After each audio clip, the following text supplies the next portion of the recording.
আমি নিয়ে আসলাম এই যে রুই মাছ নিয়ে আসছে 6 কেজি দুইটা 3 কেজি 3 কেজি 6 কেজি মাছ নিয়ে আসছে। তো এইটুকু আমি হালকা যে রক্তগুলা ধুয়ে এখন আমি বক্সে উঠায় রাখবো। আর এখানে রান্না করি। এই যে দুপুরে তো রান্না করতে পারলাম না, ও একটা যে রুই মাছ আলু দিয়ে একটু রান্না করি না। আমার কালকে তো সকালে আবার গ্যাস থাকবো না, এই জন্য রান্না করে রাখতেছি। হ্যাঁ, ও রুই মাছ যে নিয়ে আসলো তা তো দেখাইলাম মনে নাই। আচ্ছা দেখাচ্ছি দাঁড়া। তো আসসালামু আলাইকুম, আমি এখন ভিডিও শুরু করলাম। এখন সন্ধ্যা 7টা বাজে। আমি কালকের জন্য রান্না করে রাখতেছি। এই মাত্র মাছ নিয়ে এসে দুপুরে আমি ভাবছি নিয়ে আসবো, যেহেতু দুপুরে ভালো মাছ পায় নাই। তো এখন তাজা মাছ নিয়ে কয় কেজি মাছ ছিল এটা? এটা দুইটা মিলে হলো 6 কেজি। 6 কেজি। তো আমি তো ফ্রিজে উঠা ফেলাইছি, দেখে দেখাই। আমার খেয়ালই ছিল না যে আমার ভিউয়ার্সদের দেখাই। এই মাত্র ফ্রিজে মাছগুলা রেখে দিলাম।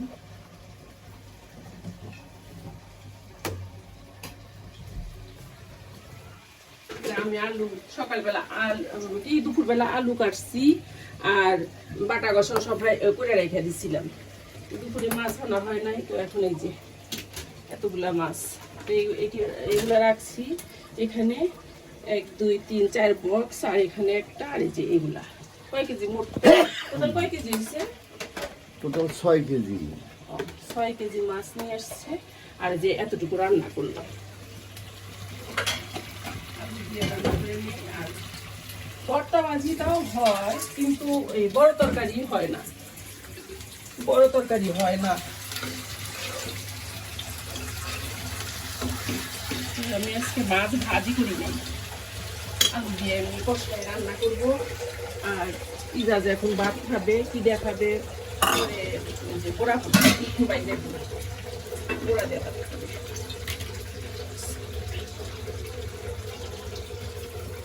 মাছ বাইরে রান্না করলে তো খাই একটু, আর এমনি এমনি রান্না করে দিলে খাইতে চায় না। সকালবেলা বড়া ভাজি দিয়ে আলু ভর্তা দিয়ে ডাল দিয়ে এগুলো দেখা মুসুরের ডালের বড়া, মুসুরের ডালের বড়া বাইটে নিচ্ছিলেন। এখন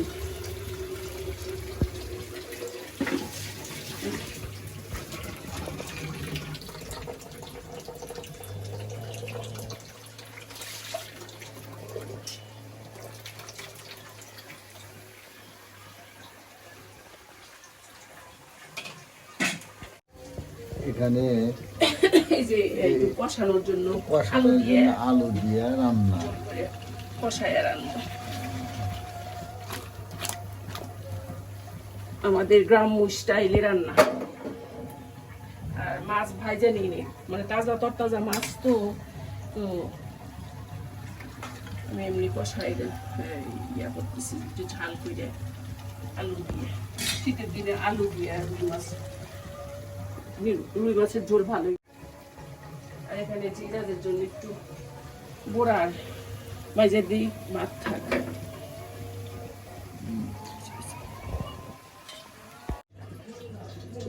এখানে মাছ কষানোর পর আমি কিন্তু ঝোল দিয়ে দিছি।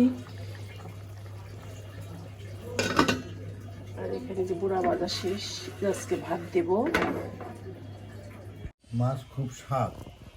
আমি মনে করছিলাম যে অনেক স্বাদ। এটা মৈশুটি ওই মাছ আমাদের সিরাজগঞ্জে, মানে বাসনা মাছ, মাছের একটা যে বাসনা আছে না, বাসনা আছে, খুব ভালো। খারাপ না, আলহামদুলিল্লাহ। আলহামদুলিল্লাহ, আল্লাহ যা খাওয়াই দিচ্ছে হাজার শুকরিয়া।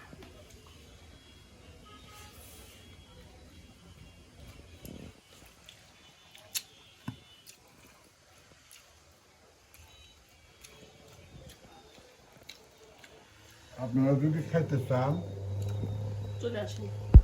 চলে আসেন আমার বাসায়। আল্লাহর রহমতে আমরা কিছু খাইতে দেব, খাওয়ান পারবো ইনশাল্লাহ।